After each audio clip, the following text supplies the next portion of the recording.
मरकुस रचित सुसमाचार। परमेश्वर के पुत्र यीशु मसीह के सुसमाचार का आरंभ। जैसा यशाया भविष्यवक्ता की पुस्तक में लिखा है, देख, मैं अपने दूत को तेरे आगे भेजता हूँ, जो तेरे लिए मार्ग सुधारेगा।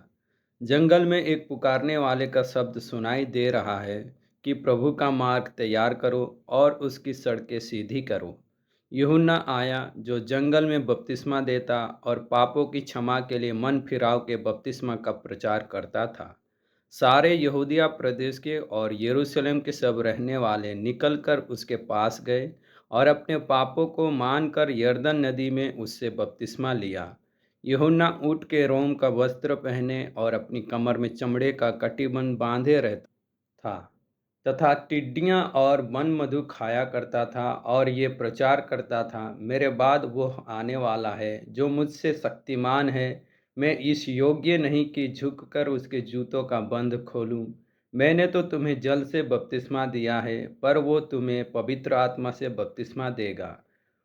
उन दिनों में यीशु ने गलील के नासरत से आकर यरदन में यूहन्ना से बपतिस्मा लिया, और जब वह जल से निकलकर ऊपर आया तो तुरंत उसने आकाश को खुलते और आत्मा को कबूतर के समान अपने ऊपर उतरते देखा। और ये आकाशवाणी हुई, तू मेरा प्रिय पुत्र है, तुझसे मैं प्रसन्न हूँ। तब आत्मा ने तुरंत उसको जंगल की ओर भेजा। जंगल में 40 दिन तक शैतान ने उसकी परीक्षा की, और वह वन पशुओं के साथ रहा, और स्वर्गदूत उसकी सेवा करते रहे। यूहन्ना के पकड़वाए जाने के बाद यीशु ने गलील में आकर परमेश्वर के राज्य का सुसमाचार प्रचार किया और कहा, समय पूरा हुआ है और परमेश्वर का राज्य निकट आ गया है। मन फिराओ और सुसमाचार पर विश्वास करो। गलील की झील के किनारे किनारे जाते हुए उसने समौन और उसके भाई अंद्रियास को झील में जाल डालते देखा, क्योंकि वे मछुए थे। यीशु ने उनसे कहा, मेरे पीछे आओ, मैं तुमको मनुष्यों के मछुए बनाऊंगा। वे तुरंत जालों को छोड़कर उसके पीछे हो लिए। कुछ आगे बढ़कर उसने जब्दी के पुत्र याकूब और उसके भाई यूहन्ना को नाव पर जालों को सुधारते देखा। उसने तुरंत उन्हें बुलाया, और वे अपने पिता जब्दी को मजदूरों के साथ नाव पर छोड़कर उसके पीछे हो लिए। तब वे कफरनहूम में आए, और वो तुरंत सबत के दिन आराधनालय में जाकर उपदेश करने लगा। और लोग उसके उपदेश से चकित हुए, क्योंकि वह उन्हें शास्त्रियों के समान नहीं, परंतु अधिकारी के समान उपदेश देता था। उसी समय उनके आराधनालय में एक मनुष्य था, जिसमें एक अशुद्ध आत्मा थी। उसने चिल्लाकर कहा, हे यीशु नासरी, हमें तुझसे क्या काम? क्या तू हमें नष्ट करने आया है? मैं तुझे जानता हूँ, तू कौन है, परमेश्वर का पवित्र जन। यीशु ने उसे डांट कर कहा, चुप रह और उसमें से निकल जा। तब अशुद्ध आत्मा उसको मरोड़कर और बड़े शब्द से चिल्लाकर उसमें से निकल गई। इस पर सब लोग आश्चर्य करते हुए आपस में बात विवाद करने लगे, ये क्या बात है? यह तो कोई नया उपदेश है। वो अधिकार के साथ अशुद्ध आत्माओं को भी आज्ञा देता है, और वे उसकी आज्ञा मानती है। और उसका नाम तुरंत गलील के आसपास के सारे प्रदेश में फैल गया। वह तुरंत आराधनालय में से निकलकर याकूब और यूहन्ना के साथ समौन और अंद्रियास के घर आया। समौन की सास ज्वर से पीड़ित थी, और उन्होंने तुरंत उसके विषय में उससे कहा। तब उसने पास जाकर उसका हाथ पकड़ के उसे उठाया, और उसका ज्वर उतर गया, और वह उनकी सेवा टहल करने लगी। संध्या के समय जब सूर्य डूब गया तो लोग सब बीमारों को और उन्हें जिनमें दुष्ट आत्माएं थी उसके पास लाए, और सारा नगर द्वार पर इकट्ठा हुआ। उसने बहुतों को जो नाना प्रकार की बीमारियों से दुखी थे चंगा किया, बहुत सी दुष्ट आत्मा को निकाला, और दुष्ट आत्माओं को बोलने ना दिया, क्योंकि वे उसे पहचानती थी। भोर को दिन निकलने से बहुत पहले वह उठकर निकला और एक जंगली स्थान में गया और वहां प्रार्थना करने लगा। तब समौन और उसके साथी उसकी खोज में गए। जब वह मिला तो उससे कहा, सब लोग तुझे ढूंढ रहे हैं। उसने उनसे कहा, आओ हम और कहीं आसपास की बस्तियों में जाएं, कि मैं वहां भी प्रचार करूं, क्योंकि मैं इसीलिए निकला हूं। अतः वो सारे गलील में उनके आराधनालयों में जा जाकर प्रचार करता और दुष्टात्मा को निकालता रहा। एक कोढ़ी उसके पास आया, उससे विनती की और उसके सामने घुटने टेक कर उससे कहा, यदि तू चाहे तो मुझे शुद्ध कर सकता है। उसने उस पर तरस खाकर हाथ बढ़ाया और उसे छू कर कहा, मैं चाहता हूँ तू शुद्ध हो जा। और तुरंत उसका कोढ़ जाता रहा और वो शुद्ध हो गया।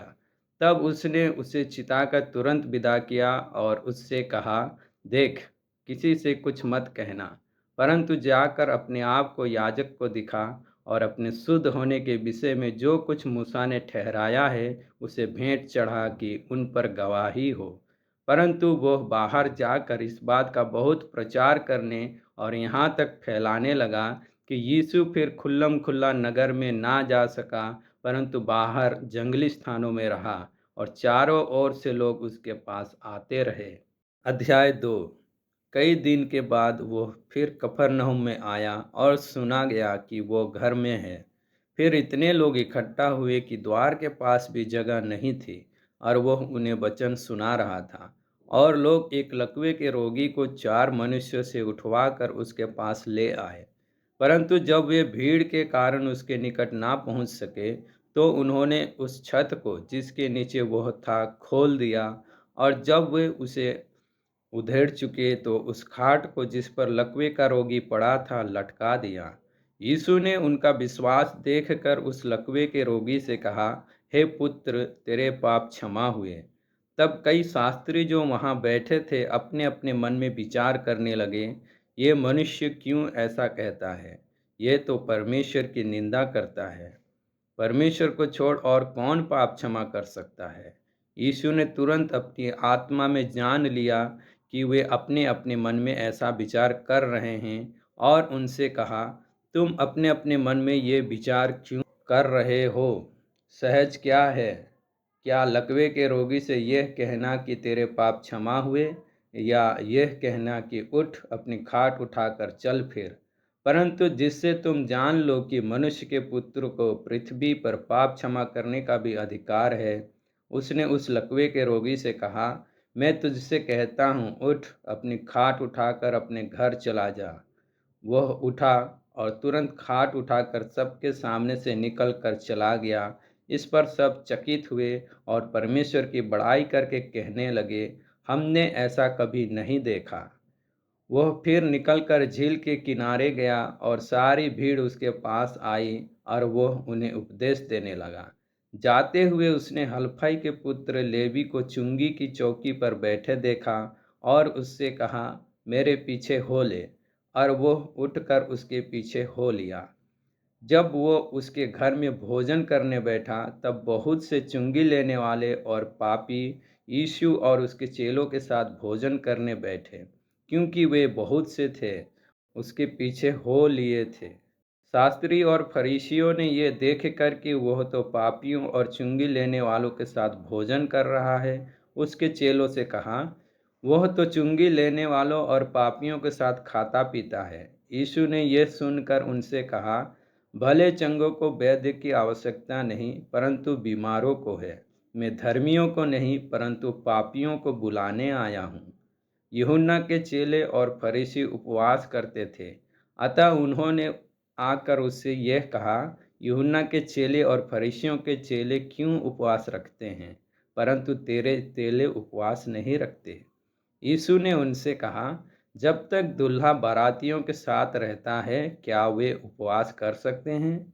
अतः जब तक दूल्हा उनके साथ है, तब तक वे उपवास नहीं कर सकते।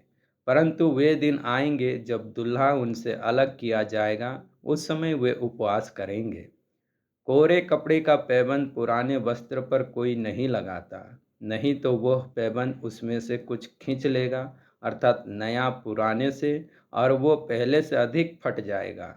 नए दाखरस को पुरानी मशकों में कोई नहीं रखता, नहीं तो दाखरस मशकों को फाड़ देगा और दाखरस और मशकें दोनों नष्ट हो जाएंगी। परंतु नया दाखरस नई मशकों में भरा जाता है। ऐसा हुआ कि वो शब्द के दिन खेतों में से होकर जा रहा था और उसके चेले चलते हुए बालें तोड़ने लगे। तब फरीसियों ने उससे कहा, देख, ये सबत के दिन वो काम क्यों करते हैं जो उचित नहीं। उसने उनसे कहा, क्या तुमने ये कभी नहीं पढ़ा कि जब दाऊद को आवश्यकता हुई और जब वह और उसके साथी भूखे हुए, तब उसने क्या किया था? उसने कैसे अबियातार महायाजक के समय परमेश्वर के भवन में जाकर भेंट की रोटियां खाई, जिसका खाना याजकों को छोड़ और किसी को भी उचित नहीं, और अपने साथियों को भी दी। तब उसने उनसे कहा, सबत का दिन मनुष्य के लिए बनाया गया है, ना कि मनुष्य सबत के दिन के लिए। इसीलिए मनुष्य का पुत्र सबत के दिन का भी स्वामी है। अध्याय 3। वह फिर आराधनालय में गया। वहाँ एक मनुष्य था जिसका हाथ सूख गया था, और वे उस पर दोष लगाने के लिए उसकी घात में लगे हुए थे कि देखे वो सबत के दिन उसे चंगा करता है कि नहीं। उसने सूखे हाथ वाले मनुष्य से कहा, बीच में खड़ा हो, और उनसे कहा, क्या सबत के दिन भला करना उचित है या बुरा करना, प्राण को बचाना या मारना? पर वे चुप रहे। उसने उनके मन की कठोरता से उदास होकर उनको क्रोध से चारों ओर देखा और उस मनुष्य से कहा, अपना हाथ बढ़ा। उसने बढ़ाया और उसका हाथ अच्छा हो गया। तब फरीसी बाहर जाकर तुरंत हेरोदियों के साथ उसके विरोध में सम्मति करने लगे कि उसे किस प्रकार नष्ट करे। यीशु अपने चेलों के साथ झील की ओर चला गया, और गलील से एक बड़ी भीड़ उसके पीछे हो ली, और यहूदिया और यरूशलेम और यदूमिया और यरदन के पार और सूर और सैदा के आसपास से एक बड़ी भीड़ ये सुनकर कि वो कैसे अचंभे के काम करता है, उसके पास आई। उसने अपने चेलों से कहा, भीड़ के कारण एक छोटी नाव मेरे लिए तैयार रहे, ताकि वे मुझे दबा ना सके। क्योंकि उसने बहुतों को चंगा किया था, इसीलिए जितने लोग रोगग्रस्त थे उसे छूने के लिए उस पर गिरे पड़ते थे। अशुद्ध आत्माएं भी जब उसे देखती थी तो उसके आगे गिर पड़ती थी और चिल्लाकर कहती थी कि तू परमेश्वर का पुत्र है। और उसने उन्हें बहुत चिताया कि मुझे प्रकट ना करना। फिर वह पहाड़ पर चढ़ गया और जिन्हें वो चाहता था उन्हें अपने पास बुलाया, और वे उसके पास आए। तब उसने 12 पुरुषों को नियुक्त किया कि वे उसके साथ साथ रहे, और वो उन्हें भेजे कि वे प्रचार करें और दुष्ट आत्मा को निकालने का अधिकार रखे। वे ये हैं, समौन जिसका नाम उसने पतरस रखा, और जब्दी का पुत्र याकूब, और याकूब का भाई यूहन्ना जिनका नाम उसने बुआ नरगिस अर्थात गर्जन के पुत्र रखा, और अंद्रियास और फिलिप्पुस और बर्तुल्मै और मत्ती और थोमा और हल्फई का पुत्र याकूब और तद्दै और समौन कनानी और यहूदा इस्करियोती जिसने उसे पकड़वा भी दिया। तब वह घर में आया और ऐसी भीड़ इकट्ठी हो गई कि वे रोटी भी ना खा सके। जब उसके कुटुंबियों ने यह सुना तो वे उसे पकड़ने के लिए निकले, क्योंकि वे कहते थे कि उसका चित्त ठिकाने नहीं है। शास्त्री भी जो यरूशलेम से आए थे ये कहते थे उसमें शैतान है, और वो दुष्टात्माओं के सरदार की सहायता से दुष्टात्माओं को निकालता है। इसीलिए वह उन्हें पास बुलाकर उनसे दृष्टांतों में कहने लगा, शैतान कैसे शैतान को निकाल सकता है? यदि किसी राज्य में फूट पड़े तो वो राज्य कैसे स्थिर रह सकता है? और यदि किसी घर में फूट पड़े तो वो घर कैसे स्थिर रह सकेगा? इसीलिए यदि शैतान अपना ही विरोधी होकर अपने में फूट डाले तो वह कैसे बना रह सकता है? उसका तो अंत ही हो जाता। परंतु कोई मनुष्य किसी बलवंत के घर में घुसकर उसका माल नहीं लूट सकता, जब तक कि वो पहले उस बलवंत को बांध ना ले, और तब उसके घर को लूट लेगा। मैं तुमसे सच कहता हूँ कि मनुष्य की संतान के सब पाप और निंदा जो वे करते हैं क्षमा की जाएगी, परंतु जो कोई पवित्र आत्मा के विरुद्ध निंदा करे वो कभी भी क्षमा ना किया जाएगा, वरन वो अनंत पाप का अपराधी ठहरता है, क्योंकि वे यह कहते थे कि उसमें अशुद्ध आत्मा है। तब उसकी माता और उसके भाई आए और बाहर खड़े होकर उसे बुलवा भेजा। भीड़ उसके आसपास बैठी थी और उन्होंने उससे कहा, देख, तेरी माता और तेरे भाई बाहर तुझे ढूंढते हैं। उसने उन्हें उत्तर दिया, मेरी माता और मेरे भाई कौन है? और उन पर जो उसके आस-पास बैठे थे दृष्टि करके कहा, देखो, मेरी माता और मेरे भाई ये हैं। क्योंकि जो कोई परमेश्वर की इच्छा पर चले, वही मेरा भाई और बहन और माता है। अध्याय 4। वह फिर झील के किनारे उपदेश देने लगा और ऐसी बड़ी भीड़ उसके पास इकट्ठी हो गई कि वो झील में एक नाव पर चढ़कर बैठ गया और सारी भीड़ भूमि पर झील के किनारे खड़ी रही। और वह उन्हें दृष्टांतों में बहुत सी बातें सिखाने लगा और अपने उपदेश में उनसे कहा, सुनो, एक बोने वाला बीज बोने निकला। बोते समय कुछ मार्ग के किनारे गिरा और पक्षियों ने आकर उसे चुग लिया। कुछ पथरीली भूमि पर गिरा, जहाँ उसको बहुत मिट्टी ना मिली, और गहरी मिट्टी ना मिलने के कारण जल्द उग आया, और जब सूर्य निकला तो जल गया और जड़ ना पकड़ने के कारण सूख गया। कुछ झाड़ियों में गिरा और झाड़ियों ने बढ़कर उसे दबा दिया और वो फल ना लाया।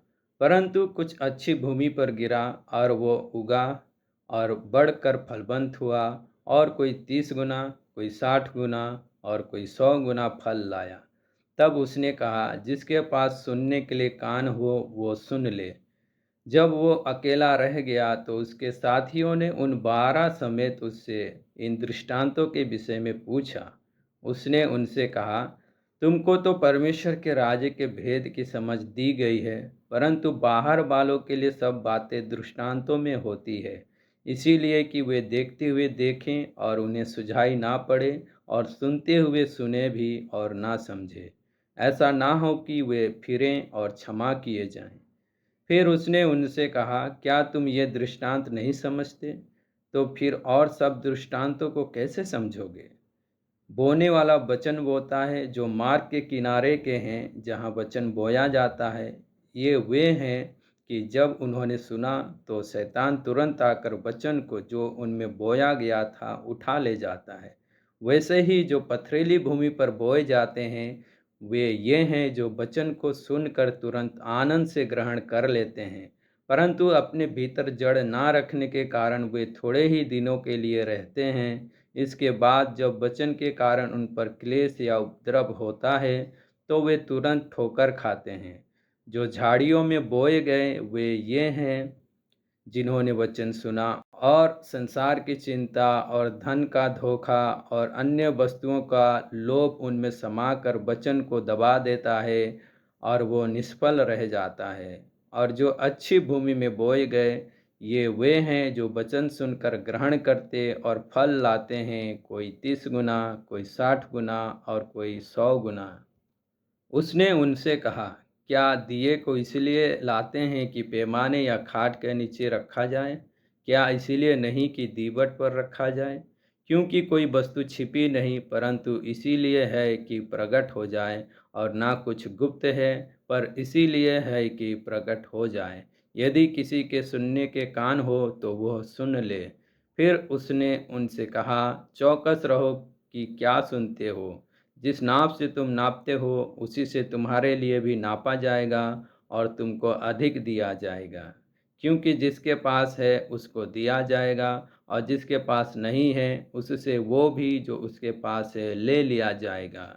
फिर उसने कहा, परमेश्वर का राज्य ऐसा है जैसे कोई मनुष्य भूमि पर बीज छींटे और रात को सोए और दिन को जागे, और वह बीज ऐसे उगे और बढ़े कि वो ना जाने।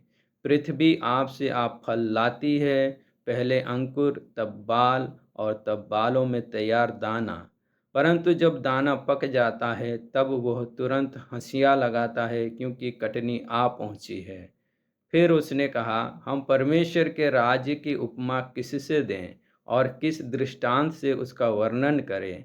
वह राई के दाने के समान है। जब भूमि में बोया जाता है तो भूमि के सब बीजों से छोटा होता है, परंतु जब बोया गया तो उगकर सब साग पात से बड़ा हो जाता है, और उसकी ऐसी बड़ी डालियां निकलती है कि आकाश के पक्षी उसकी छाया में बसेरा कर सकते हैं। वह उन्हें इस प्रकार के बहुत से दृष्टांत दे देकर उनकी समझ के अनुसार वचन सुनाता था, और बिना दृष्टांत कहे वो उनसे कुछ भी नहीं कहता था। परंतु एकांत में वह अपने निज चेलों को सब बातों का अर्थ बताता था। उसी दिन जब सांझ हुई तो उसने चेलों से कहा, आओ हम पार चले। और वे भीड़ को छोड़कर जैसा वह था वैसा ही उसे नाव पर साथ ले चले, और उसके साथ और भी नावें थीं। तब बड़ी आंधी आई और लहरें नाव पर यहाँ तक लगी कि वह पानी से भरी जाती थी। पर वो आप पिछले भाग में गद्दी पर सो रहा था। तब उन्होंने उसे जगाकर उससे कहा, हे गुरु, क्या तुझे चिंता नहीं कि हम नष्ट हुए जाते हैं? तब उसने उठकर आंधी को डांटा और पानी से कहा, शांत रह, थम जा। और आंधी थम गई और बड़ा चैन हो गया। और उनसे कहा, तुम क्यों डरते हो? क्या तुम्हें अब तक विश्वास नहीं? वे बहुत ही डर गए और आपस में बोले, यह कौन है कि आंधी और पानी भी उसकी आज्ञा मानते हैं। अध्याय 5। वे झील के पार गिरासेनियों के देश में पहुँचे। जब वह नाव पर से उतरा तो तुरंत एक मनुष्य जिसमें अशुद्ध आत्मा थी कब्रों से निकलकर उसे मिला। वह कब्रों में रहा करता था और कोई उसे सांकलों से भी ना बांध सकता था, क्योंकि वह बार बार बेड़ियों और सांकलों से बांधा गया था। पर उसने सांकलों को तोड़ दिया और बेड़ियों के टुकड़े टुकड़े कर दिए थे, और कोई उसे बस में नहीं कर सकता था। वह लगातार रात दिन कब्रों और पहाड़ों में चिल्लाता और अपने को पत्थरों से घायल करता था। वह यीशु को दूर ही से देखकर दौड़ा और उसे प्रणाम किया और ऊंचे शब्द से चिल्लाकर कहा, हे यीशु, परम प्रधान परमेश्वर के पुत्र, मुझे तुझसे क्या काम? मैं तुझे परमेश्वर की शपथ देता हूँ कि मुझे पीड़ा ना दे।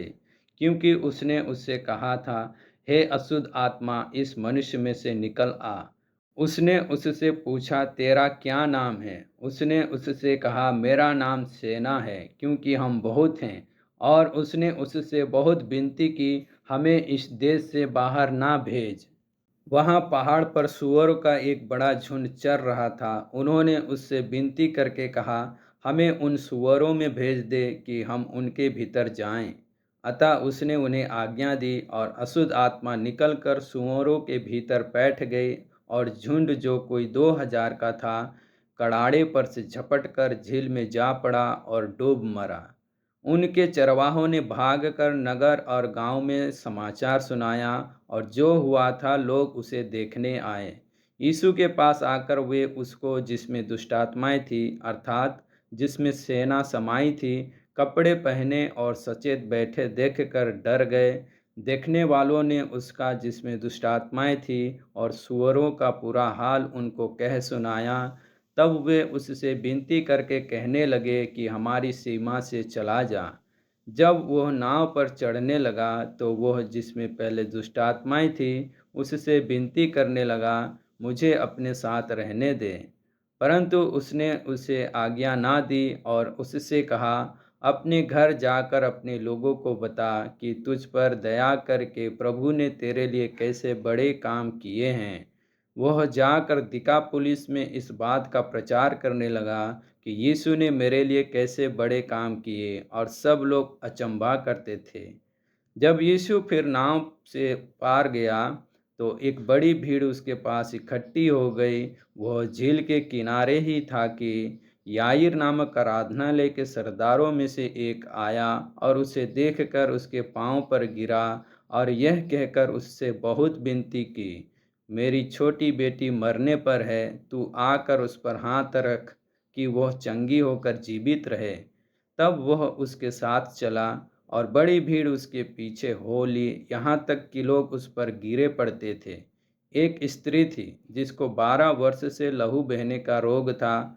उसने बहुत वैद्यों से बड़ा दुख उठाया और अपना सब माल व्यय करने पर भी उसे कुछ लाभ ना हुआ था, परंतु और भी रोगी हो गई थी। वह यीशु की चर्चा सुनकर भीड़ में उसके पीछे से आई और उसके वस्त्र को छू लिया, क्योंकि वो कहती थी, यदि मैं उसके वस्त्र ही को छू लूँगी तो चंगी हो जाऊँगी।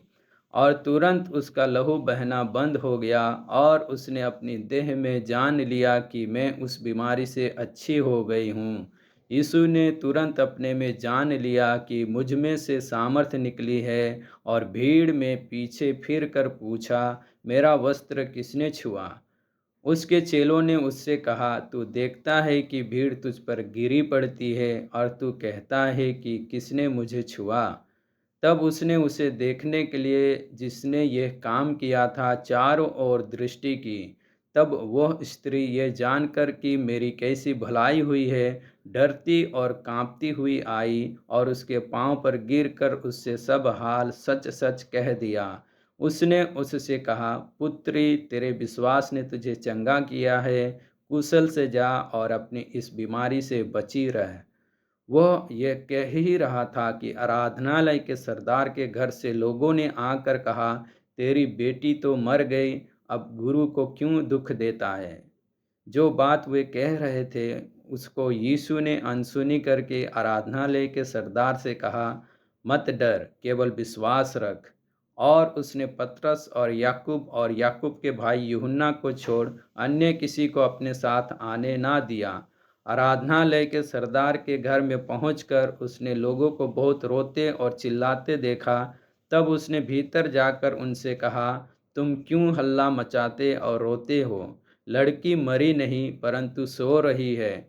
वे उसकी हंसी करने लगे, परंतु उसने सबको निकाल कर लड़की के माता पिता और अपने साथियों के साथ भीतर जहाँ लड़की पड़ी थी गया और लड़की का हाथ पकड़कर उससे कहा, तलीता कुमी, जिसका अर्थ है, हे लड़की, मैं तुझसे कहता हूँ, उठ। और लड़की तुरंत उठकर चलने फिरने लगी, क्योंकि वह 12 वर्ष की थी। इस पर लोग बहुत चकित हो गए। फिर उसने उन्हें चिताकर आज्ञा दी कि यह बात कोई जानने ना पाए और कहा, इसे कुछ खाने को दो। अध्याय 6। वहाँ से निकलकर वो अपने देश में आया और उसके चेले भी उसके पीछे गए। सबत के दिन वो आराधनालय में उपदेश करने लगा और बहुत से लोग सुनकर चकित हुए और कहने लगे, इसको ये बातें कहाँ से आ गई? ये कौन सा ज्ञान है जो उसको दिया गया है? कैसे सामर्थ के काम इसके हाथों से प्रकट होते हैं? क्या ये वही बढ़ई नहीं जो मरियम का पुत्र और याकूब, योसेस, यहूदा और समौन का भाई है? क्या उसकी बहिनें यहाँ हमारे बीच में नहीं रहती? इसीलिए उन्होंने उसके विषय में ठोकर खाई। यीशु ने उनसे कहा, भविष्यवक्ता का अपने देश और अपने कुटुंब और अपने घर को छोड़ और कहीं भी निरादर नहीं होता। वह वहाँ कोई सामर्थ का काम ना कर सका, केवल थोड़े से बीमारों पर हाथ रखकर उन्हें चंगा किया। और उसे उनके अविश्वास पर आश्चर्य हुआ और वह चारों ओर के गांव में उपदेश करता फिरा। उसने 12 को अपने पास बुलाया और उन्हें दो दो करके भेजने लगा और उन्हें अशुद्ध आत्माओं पर अधिकार दिया। उसने उन्हें आज्ञा दी, मार्ग के लिए लाठी छोड़ और कुछ ना लो, ना तो रोटी, ना झोली, ना बटुए में पैसे, परंतु जूतियां पहनो और दो दो कुर्ते ना पहनो।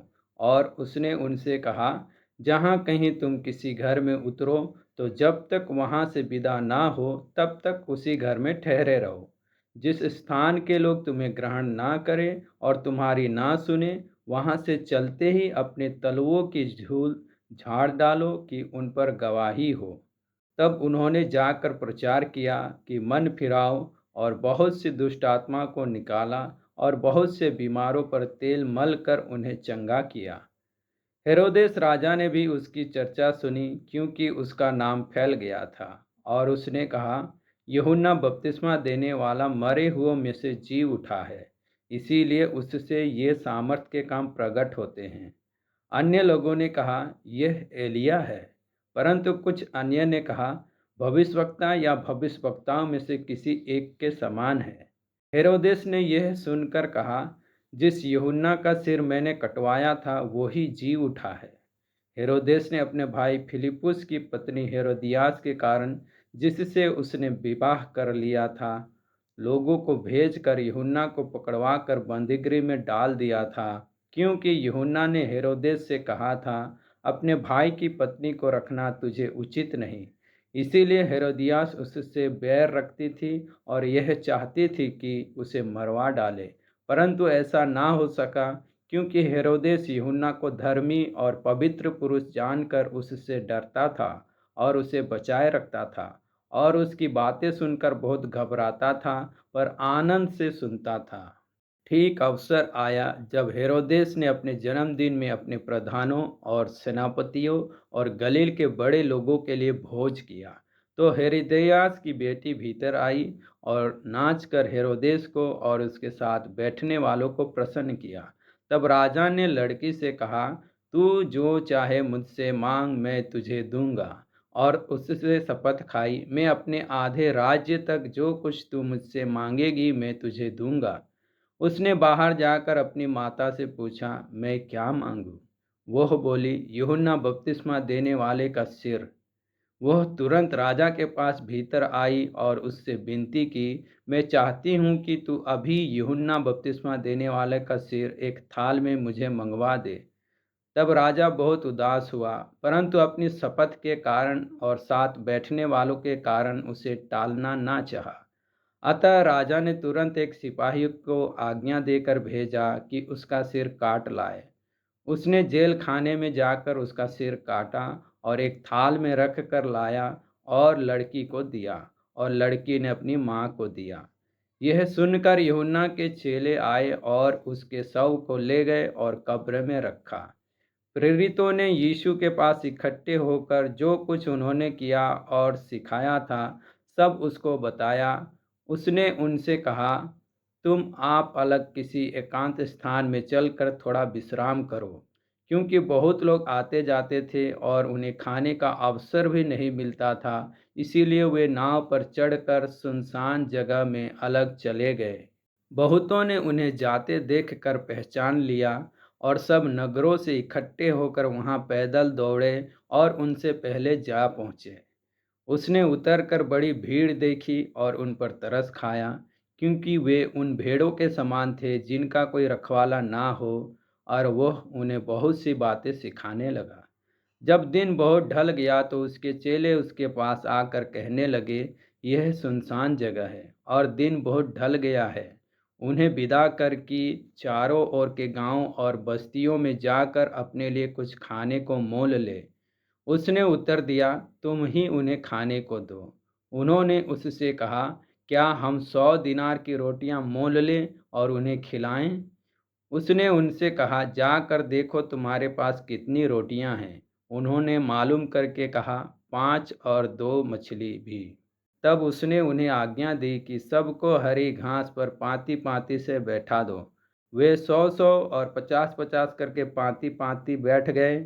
उसने उन 5 रोटियों को और 2 मछलियों को लिया और स्वर्ग की ओर देख कर धन्यवाद किया, और रोटियां तोड़ तोड़ कर चेलों को देता गया कि वे लोगों को परोसे, और वे 2 मछलियां भी उन सब में बांट दी। सब खाकर तृप्त हो गए, और उन्होंने टुकड़ों से 12 टोकरियां भर कर उठाई, और कुछ मछलियों से भी। जिन्होंने रोटियां खाई वे 5,000 पुरुष थे। तब उसने तुरंत अपने चेलों को नाव पर चढ़ने के लिए विवश किया कि वे उससे पहले उस पार बैतसैदा को चले जाएं, जब तक कि वह लोगों को विदा करे। उन्हें विदा करके वो पहाड़ पर प्रार्थना करने को गया। जब सांझ हुई तो नाव झील के बीच में थी और वह अकेला भूमि पर था। जब उसने देखा कि वे खेते खेते घबरा गए हैं, क्योंकि हवा उनके विरुद्ध थी, तो रात के चौथे पहर के निकट वो झील पर चलते हुए उनके पास आया और उनसे आगे निकल जाना चाहता था। परंतु उन्होंने उसे झील पर चलते देखकर समझा कि भूत है, और चिल्ला उठे, क्योंकि सब उसे देखकर घबरा गए थे। पर उसने तुरंत उनसे बातें की और कहा, ढांढस बांधो, मैं हूँ, डरो मत। तब वह उनके पास नाव पर आया और हवा थम गई, और वे बहुत ही आश्चर्य करने लगे। वे उन रोटियों के विषय में ना समझे थे, क्योंकि उनके मन कठोर हो गए थे। वे पार उतरकर गन्नेसरेत में पहुँचे और नाव घाट पर लगाई। जब वे नाव पर से उतरे तो लोग तुरंत उसको पहचान कर आसपास के सारे देश में दौड़े, और बीमारों को खाटों पर डालकर जहाँ जहाँ समाचार पाया कि वह है, वहाँ वहाँ लिए फिरे। और जहाँ कहीं वह गांव, नगरों या बस्तियों में जाता था, लोग बीमारों को बाजारों में रख कर उससे विनती करते थे कि वह उन्हें अपने वस्त्र के आंचल ही को छू लेने दे, और जितने उसे छूते थे सब चंगे हो जाते थे। अध्याय 7। तब फरीसी और कुछ शास्त्री जो यरूशलेम से आए थे उसके पास इकट्ठा हुए, और उन्होंने उसके कुछ चेलों को अशुद्ध अर्थात बिना धोए हाथों से रोटी खाते देखा। क्योंकि फरीसी और सब यहूदी पूर्वजों की परंपरा पर चलते हैं, और जब तक भली भांति हाथ नहीं धो लेते तब तक नहीं खाते, और बाजारों से आकर जब तक स्नान नहीं कर लेते तब तक नहीं खाते। और बहुत सी अन्य बातें हैं जो उनके पास मानने के लिए पहुंचाई गई है, जैसे कटोरों और लोटों और तांबे के बर्तनों को धोना मांजना। इसीलिए उन फरीसियों और शास्त्रियों ने उससे पूछा, तेरे चेले क्यों पूर्वजों की परंपराओं पर नहीं चलते और बिना धोए हाथों से रोटी खाते हैं? उसने उनसे कहा, यशायाह ने तुम कपटियों के विषय में बहुत ठीक भविष्यवाणी की, जैसा लिखा है, ये लोग होठों से तो मेरा आदर करते हैं, पर उनका मन मुझसे दूर रहता है। ये व्यर्थ मेरी उपासना करते हैं, क्योंकि मनुष्यों की आज्ञाओं को धर्मोपदेश करके सिखाते हैं। क्योंकि तुम परमेश्वर की आज्ञा को टालकर मनुष्यों की रीतियों को मानते हो। उसने उनसे कहा, तुम अपनी परंपराओं को मानने के लिए परमेश्वर की आज्ञा कैसी अच्छी तरह टाल देते हो। क्योंकि मूसा ने कहा है, अपने पिता और अपनी माता का आदर कर, और जो कोई पिता या माता को बुरा कहे वो अवश्य मार डाला जाए। परंतु तुम कहते हो कि यदि कोई अपने पिता व माता से कहे, जो कुछ तुझे मुझसे लाभ पहुंच सकता था वह कुर्बान अर्थात संकल्प हो चुका, तो तुम उसको उसके पिता व उसकी माता की कुछ सेवा करने नहीं देते। इस प्रकार तुम अपनी परंपराओं से जिन्हें तुमने ठहराया है, परमेश्वर का वचन टाल देते हो, और ऐसे ऐसे बहुत से काम करते हो। तब उसने लोगों को अपने पास बुलाकर उनसे कहा, तुम सब मेरी सुनो और समझो। ऐसी कोई वस्तु नहीं जो मनुष्य में बाहर से समाकर उसे अशुद्ध करे, परंतु जो वस्तुएं मनुष्य के भीतर से निकलती हैं वही उसे अशुद्ध करती है। यदि किसी के सुनने के कान हो तो सुन ले। जब वह भीड़ के पास से घर में गया तो उसके चेलों ने इस दृष्टांत के विषय में उससे पूछा। उसने उनसे कहा, क्या तुम भी ऐसे ना समझो? क्या तुम नहीं समझते कि जो वस्तु बाहर से मनुष्य के भीतर जाती है वह उसे अशुद्ध नहीं कर सकती, क्योंकि वह उसके मन में नहीं परंतु पेट में जाती है और संडास में निकल जाती है। यह कहकर उसने सब भोजन वस्तुओं को शुद्ध ठहराया।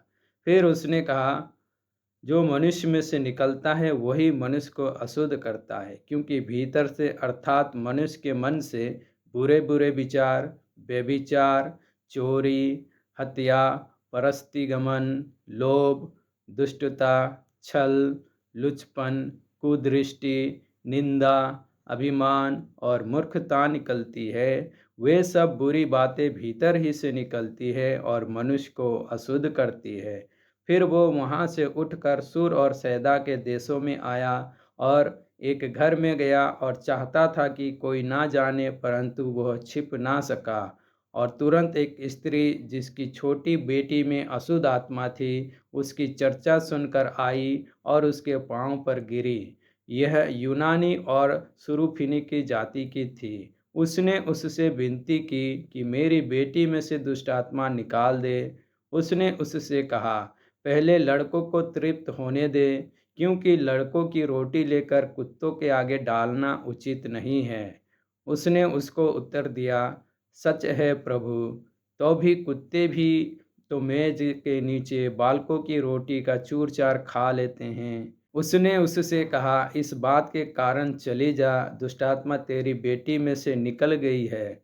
उसने अपने घर आकर देखा कि लड़की खाट पर पड़ी है और दुष्टात्मा निकल गई है। फिर वह सूर और सैदा के देशों से निकलकर दिकापुलिस से होता हुआ गलील की झील पर पहुंचा, तो लोगों ने एक बहरे को जो हकला भी था उसके पास लाकर उससे विनती की कि अपना हाथ उस पर रखे। तब वह उसको भीड़ से अलग ले गया और अपनी उँगलियाँ उसके कानों में डाली और थूक कर उसकी जीभ को छुआ और स्वर्ग की ओर देख कर आह भरी और उससे कहा, इप्तह अर्थात खुल जा। उसके कान खुल गए और उसकी जीभ की गांठ भी खुल गई और वह साफ साफ बोलने लगा।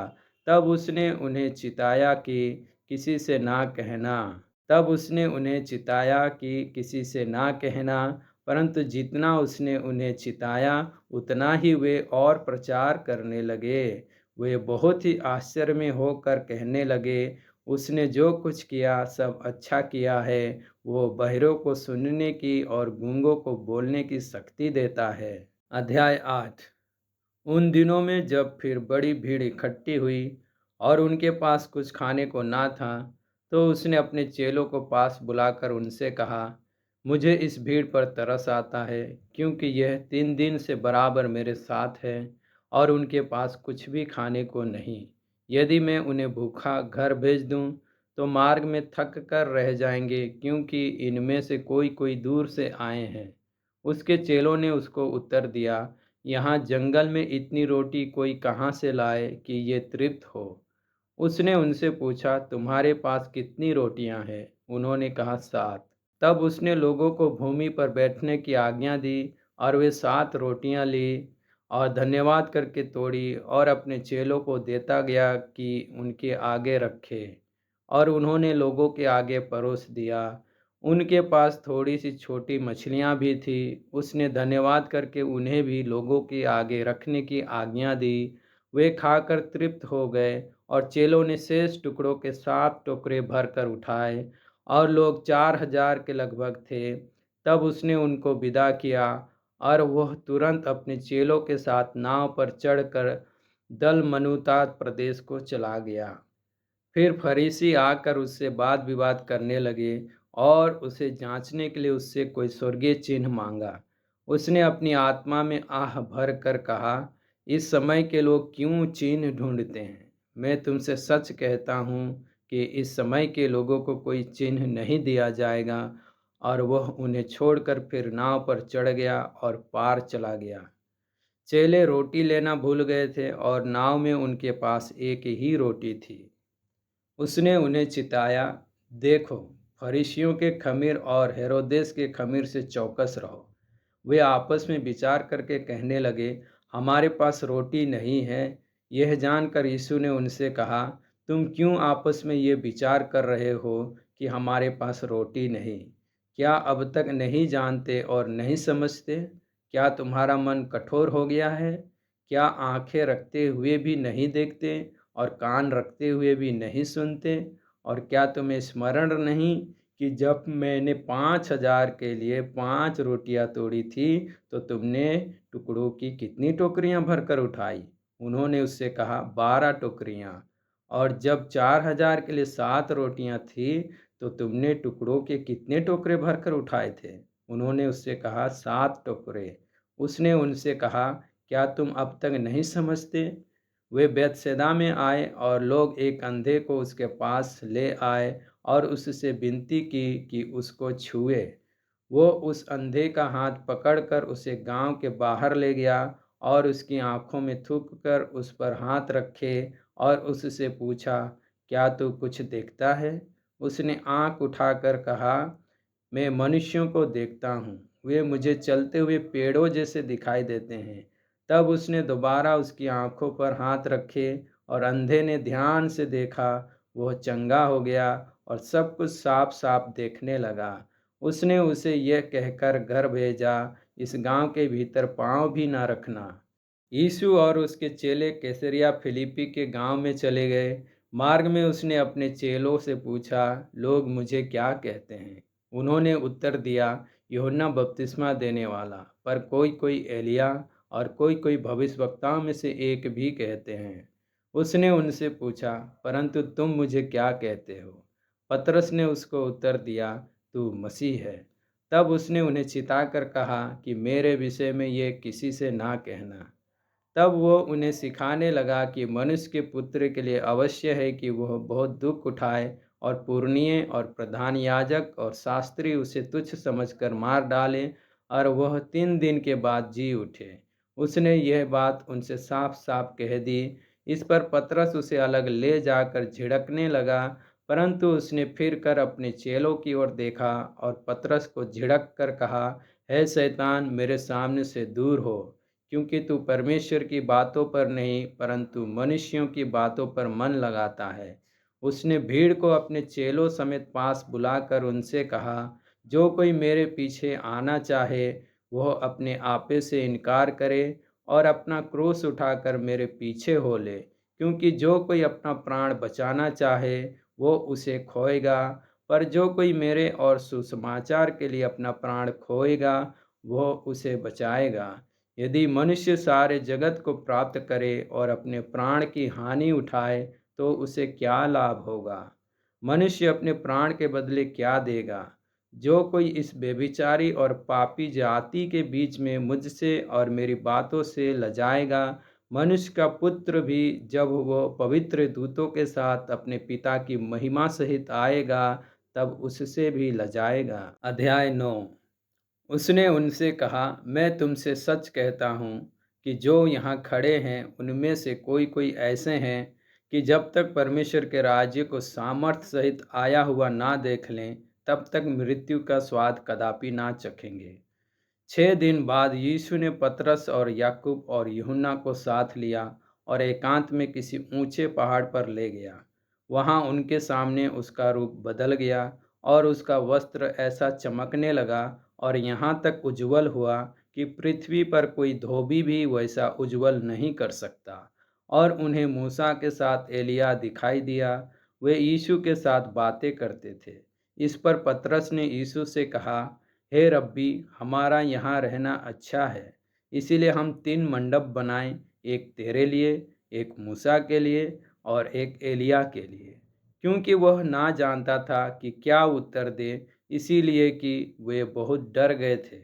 तब एक बादल ने उन्हें छा लिया और उस बादल में से ये शब्द निकला, यह मेरा प्रिय पुत्र है, इसकी सुनो। तब उन्होंने एकाएक चारों ओर दृष्टि की और यीशु को छोड़ अपने साथ और किसी को ना देखा। पहाड़ से उतरते समय उसने उन्हें आज्ञा दी कि जब तक मनुष्य का पुत्र मरे हुए में से जी ना उठे, तब तक जो कुछ तुमने देखा है वो किसी से ना कहना। उन्होंने इस बात को स्मरण रखा और आपस में वाद विवाद करने लगे, मरे हुए में से जी उठने का क्या अर्थ है। और उन्होंने उससे पूछा, शास्त्री क्यों कहते हैं कि एलिया का पहले आना अवश्य है? उसने उन्हें उत्तर दिया, एलिया सचमुच पहले आकर सब कुछ सुधारेगा, परंतु मनुष्य के पुत्र के विषय में यह क्यों लिखा है कि वह बहुत दुख उठाएगा और तुच्छ गिना जाएगा। परंतु मैं तुमसे कहता हूँ कि एलिया तो आ चुका, और जैसा उसके विषय में लिखा है उन्होंने जो कुछ चाहा उसके साथ किया। जब वह चेलों के पास आया तो देखा कि उनके चारों ओर बड़ी भीड़ लगी है और शास्त्री उनके साथ विवाद कर रहे हैं। उसे देखते ही सब बहुत ही आश्चर्य करने लगे और उसकी ओर दौड़कर उसे नमस्कार किया। उसने उनसे पूछा, तुम इनसे क्या विवाद कर रहे हो? भीड़ में से एक ने उसे उत्तर दिया, हे गुरु, मैं अपने पुत्र को जिसमें गूंगी आत्मा समाई है तेरे पास लाया था। जहाँ कहीं वो उसे पकड़ती है वहीं पटक देती है, और वह मुंह में फेन भर लाता और दांत पीसता और सूखता जाता है। मैंने तेरे चेलों से कहा कि वे उसे निकाल दें, परंतु वे निकाल ना सके। यह सुनकर उसने उनसे उत्तर दे के कहा, हे अविश्वासी लोगों, मैं कब तक तुम्हारे साथ रहूँगा और कब तक तुम्हारी सहूँगा? उसे मेरे पास लाओ। तब वे उसे उसके पास ले आए, और जब उसने उसे देखा तो उस आत्मा ने तुरंत उसे मरोड़ा और वह भूमि पर गिरा और मुंह से फेन बहाते हुए लौटने लगा। उसने उसके पिता से पूछा, इसकी ये दशा कब से है? उसने कहा, बचपन से। उसने इसे नष्ट करने के लिए कभी आग और कभी पानी में गिराया, परंतु यदि तू कुछ कर सके तो हम पर तरस खाकर हमारा उपकार कर। यीशु ने उससे कहा, यदि तू कर सकता है, ये क्या बात है? विश्वास करने वाले के लिए सब कुछ हो सकता है। बालक के पिता ने तुरंत गिड़गिड़ा कर कहा, हे प्रभु, मैं विश्वास करता हूँ, मेरे अविश्वास का उपाय कर। जब यीशु ने देखा कि लोग दौड़कर भीड़ लगा रहे हैं, तो उसने अशुद्ध आत्मा को यह कहकर डांटा, हे गूंगी और बहरी आत्मा, मैं तुझे आज्ञा देता हूँ, उसमें से निकल आ और उसमें फिर कभी प्रवेश ना करना। तब वह चिल्लाकर और उसे बहुत मरोड़कर निकल आई और बालक मरा हुआ सा हो गया, यहाँ तक कि बहुत लोग कहने लगे कि वह मर गया। परंतु यीशु ने उसका हाथ पकड़ के उसे उठाया और वह खड़ा हो गया। जब वह घर में आया तो उसके चेलों ने एकांत में उससे पूछा, हम उसे क्यों ना निकाल सके? उसने उनसे कहा, यह जाति बिना प्रार्थना किसी और उपाय से नहीं निकल सकती। फिर वे वहाँ से चले और गलील में होकर जा रहे थे। वह नहीं चाहता था कि कोई जाने, क्योंकि वह अपने चेलों को उपदेश देता और उनसे कहता था, मनुष्य का पुत्र मनुष्य के हाथ में पकड़वाया जाएगा और वे उसे मार डालेंगे और वह मरने के 3 दिन बाद जी उठेगा। पर यह बात उनकी समझ में नहीं आई और वे उससे पूछने से डरते थे। फिर वे कफरनहूम में आए और घर में आकर उसने उनसे पूछा, रास्ते में तुम किस बात पर विवाद कर रहे थे? वे चुप रहे, क्योंकि मार्ग में उन्होंने आपस में यह बात विवाद किया था कि हम में से बड़ा कौन है। तब उसने बैठकर 12 को बुलाया और उनसे कहा, यदि कोई बड़ा होना चाहे तो सबसे छोटा और सबका सेवक बने। और उसने एक बालक को लेकर उनके बीच में खड़ा किया और उसे गोद में लेकर उनसे कहा, जो कोई मेरे नाम से ऐसे बालकों में से किसी एक को भी ग्रहण करता है, वो मुझे ग्रहण करता है, और जो कोई मुझे ग्रहण करता, वो मुझे नहीं वरन मेरे भेजने वाले को ग्रहण करता है। तब यूहन्ना ने उससे कहा, हे गुरु, हमने एक मनुष्य को तेरे नाम से दुष्ट आत्मा को निकालते देखा और हम उसे मना करने लगे, क्योंकि वह हमारे पीछे नहीं हो लेता था। यीशु ने कहा, उसको मत मना करो, क्योंकि ऐसा कोई नहीं जो मेरे नाम से सामर्थ का काम करे और जल्दी से मुझे बुरा कह सके, क्योंकि जो हमारे विरोध में नहीं, वो हमारी ओर है। जो कोई एक कटोरा पानी तुम्हें इसीलिए पिलाए कि तुम मसीह के हो, तो मैं तुमसे सच कहता हूँ कि वो अपना प्रतिफल किसी रीति से ना खोएगा। जो कोई इन छोटों में से जो मुझ पर विश्वास करते हैं किसी को ठोकर खिलाए, तो उसके लिए भला यह है कि एक बड़ी चक्की का पाट उसके गले में लटकाया जाए और वह समुद्र में डाल दिया जाए। यदि तेरा हाथ तुझे ठोकर खिलाए तो उसे काट डाल। टुंडा होकर जीवन में प्रवेश करना तेरे लिए इससे भला है कि 2 हाथ रहते हुए नरक की आग में डाला जाए, जो कभी बुझने की नहीं, जहाँ उनका कीड़ा नहीं मरता और आग नहीं बुझती। यदि तेरा पाँव तुझे ठोकर खिलाए तो उसे काट डाल। लंगड़ा होकर जीवन में प्रवेश करना तेरे लिए इससे भला है कि 2 पाँव रहते हुए नरक में डाला जाए, जहाँ उनका कीड़ा नहीं मरता और आग नहीं बुझती। यदि तेरी आँख तुझे ठोकर खिलाए तो उसे निकाल डाल। काना होकर परमेश्वर के राज में प्रवेश करना तेरे लिए इससे भला है कि 2 आँख रहते हुए तू नरक में डाला जाए, जहाँ उनका कीड़ा नहीं मरता और आग नहीं बुझती। क्योंकि हर एक जन आग से नमकीन किया जाएगा। नमक अच्छा है, पर यदि नमक का स्वाद जाता रहे तो उसे किससे नमकीन करोगे? अपने में नमक रखो और आपस में मेल मिलाप से रहो। अध्याय 10। फिर वो वहाँ से उठकर यहूदिया की सीमा में और यरदन के पार आया। भीड़ उसके पास फिर इकट्ठी हो गई और वह अपनी रीति के अनुसार उन्हें फिर उपदेश देने लगा। तब फरीसियों ने उसके पास आकर उसकी परीक्षा करने को उससे पूछा, क्या यह उचित है कि पुरुष अपनी पत्नी को त्यागे? उसने उनको उत्तर दिया, मूसा ने तुम्हें क्या आज्ञा दी है? उन्होंने कहा, मूसा ने त्याग पत्र लिखने और त्यागने की आज्ञा दी है। यीशु ने उनसे कहा, तुम्हारे मन की कठोरता के कारण उसने तुम्हारे लिए यह आज्ञा लिखी, पर सृष्टि के आरंभ से परमेश्वर ने नर और नारी करके उनको बनाया है।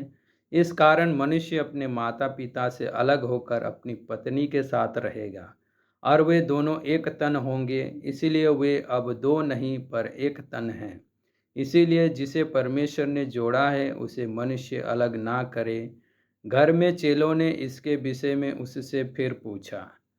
उसने उनसे कहा, जो कोई अपनी पत्नी को त्याग कर दूसरे से विवाह करे तो वह उस पहली के विरोध में व्यभिचार करता है, और यदि पत्नी अपने पति को छोड़कर दूसरे से विवाह करे तो वह व्यभिचार करती है। फिर लोग बालकों को उसके पास लाने लगे कि वह उन पर हाथ रखे, पर चेलों ने उनको डांटा।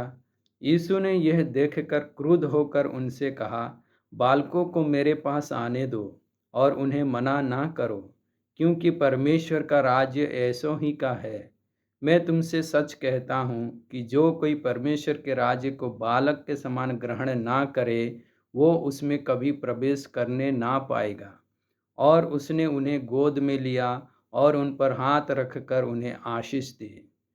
जब वो वहाँ से निकलकर मार्ग में जा रहा था, तो एक मनुष्य उसके पास दौड़ता हुआ आया और उसके आगे घुटने टेक कर उससे पूछा, हे उत्तम गुरु, अनंत जीवन का अधिकारी होने के लिए मैं क्या करूं? यीशु ने उससे कहा, तू मुझे उत्तम क्यों कहता है? कोई उत्तम नहीं, केवल एक, अर्थात परमेश्वर। तो आज्ञाओं को तो जानता है, हत्या ना करना, व्यभिचार ना करना, चोरी ना करना, झूठी गवाही ना देना, छल ना करना, अपने पिता और अपनी माता का आदर करना। उसने उससे कहा, हे गुरु, इन सब को मैं लड़कपन से मानता आया हूँ। यीशु ने उस पर दृष्टि करके उससे प्रेम किया और उससे कहा, तुझ में एक बात की घटी है।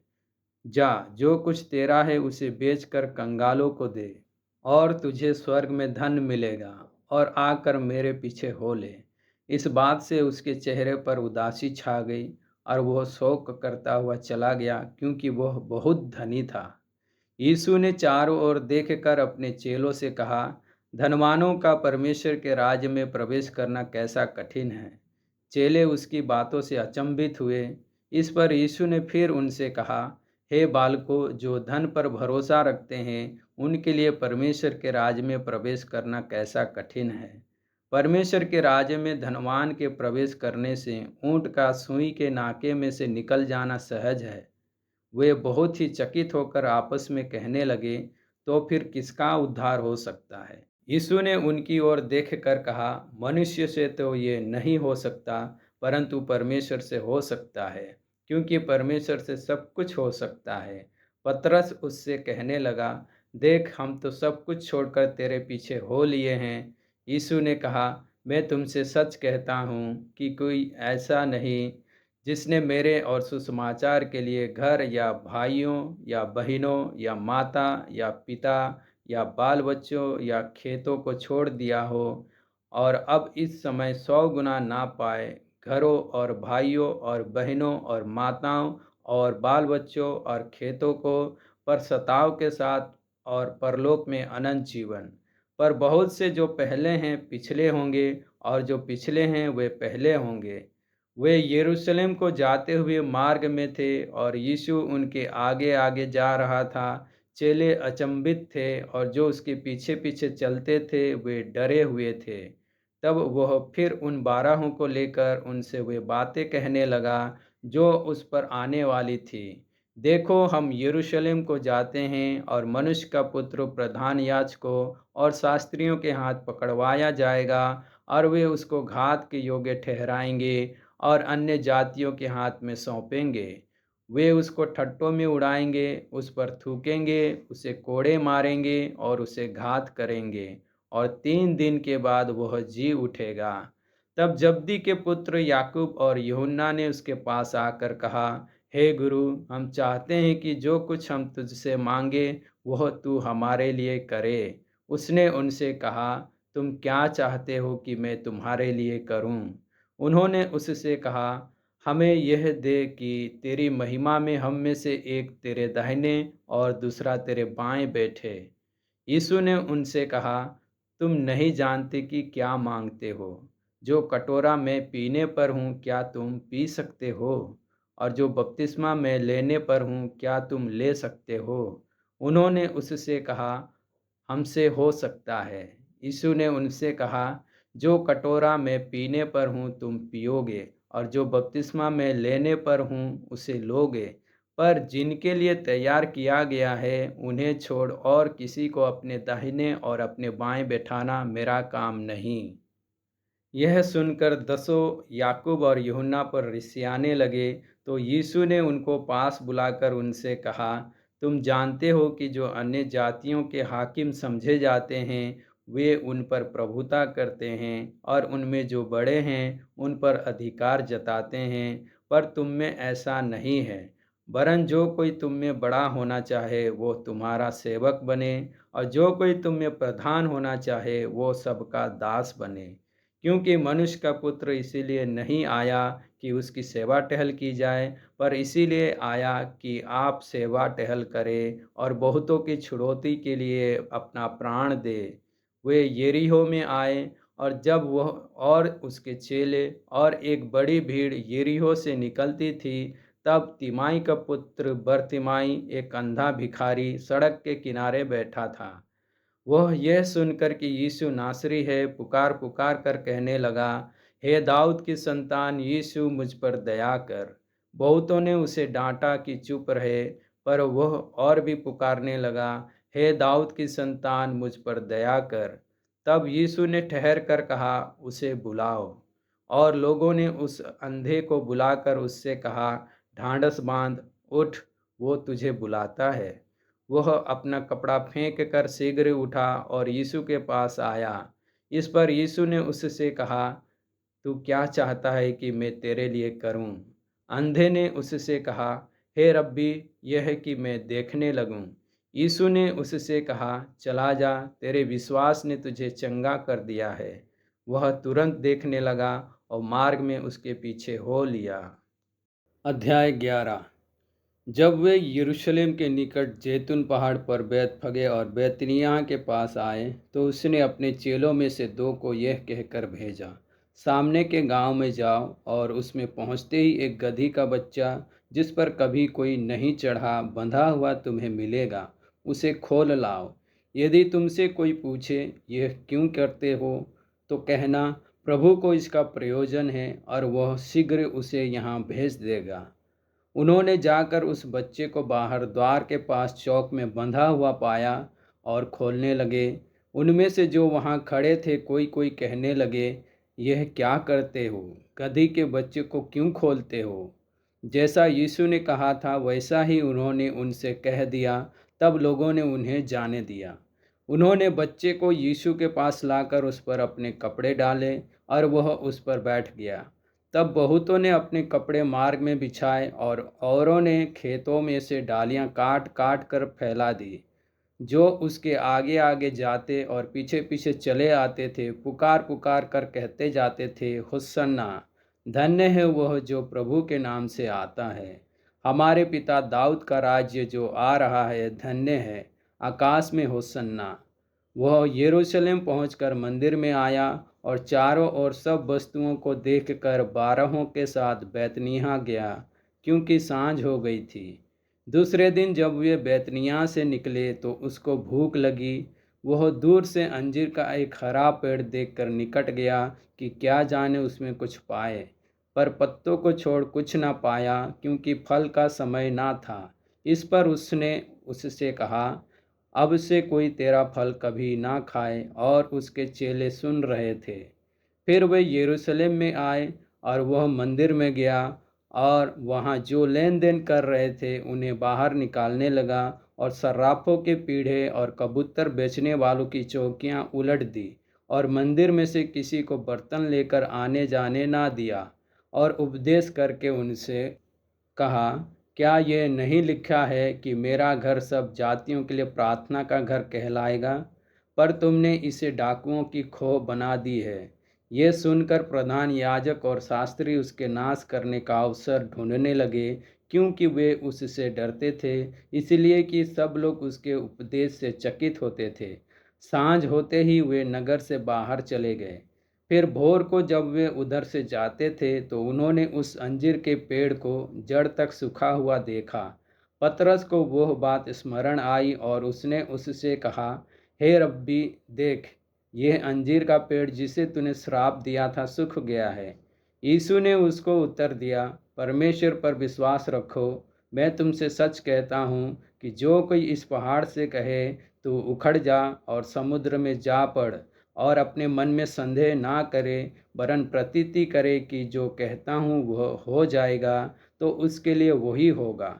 इसीलिए मैं तुमसे कहता हूँ कि जो कुछ तुम प्रार्थना करके मांगो तो प्रतीति कर लो कि तुम्हें मिल गया और तुम्हारे लिए हो जाएगा। और जब कभी तुम खड़े हुए प्रार्थना करते हो तो यदि तुम्हारे मन में किसी के प्रति कुछ विरोध हो तो क्षमा करो, इसीलिए कि तुम्हारा स्वर्गीय पिता भी तुम्हारे अपराध क्षमा करे। और यदि तुम क्षमा ना करो तो तुम्हारा पिता भी जो स्वर्ग में है तुम्हारा अपराध क्षमा ना करेगा। वे फिर यरूशलेम आए, और जब वह मंदिर में टहल रहा था तो प्रधान याजक और शास्त्री और पुरनिये उसके पास आकर पूछने लगे, तू ये काम किस अधिकार से करता है, और ये अधिकार तुझे किसने दिया है कि तू ये काम करे? यीशु ने उनसे कहा, मैं भी तुमसे एक बात पूछता हूँ, मुझे उत्तर दो, तो मैं तुम्हें बताऊंगा कि ये काम मैं किस अधिकार से करता हूँ। यूहन्ना का बपतिस्मा क्या स्वर्ग की ओर से था या मनुष्य की ओर से था? मुझे उत्तर दो। तब वे आपस में विवाद करने लगे कि यदि हम कहे स्वर्ग की ओर से तो वो कहेगा, फिर तुमने उसकी प्रतीति क्यों नहीं की? और यदि हम कहें मनुष्य की ओर से तो लोगों का डर है, क्योंकि सब जानते हैं कि यूहन्ना सचमुच भविष्यवक्ता था। अतः उन्होंने यीशु को उत्तर दिया, हम नहीं जानते। यीशु ने उनसे कहा, मैं भी तुमको नहीं बताता कि ये काम किस अधिकार से करता हूँ। अध्याय 12। फिर वो दृष्टांतों में उनसे बातें करने लगा। किसी मनुष्य ने दाख की बारी लगाई और उसके चारों ओर बाड़ा बांधा और रस का कुंड खोदा और गुम्मट बनाया, और किसानों को उसका ठेका देकर परदेश चला गया। फिर फल के मौसम में उसने किसानों के पास एक दास को भेजा कि किसानों से दाख की बारी के फलों का भाग ले, पर उन्होंने उसे पकड़कर पीटा और छुछे हाथ लौटा दिया। फिर उसने एक और दास को उनके पास भेजा। उन्होंने उसका सिर फोड़ डाला और उसका अपमान किया। फिर उसने एक और को भेजा।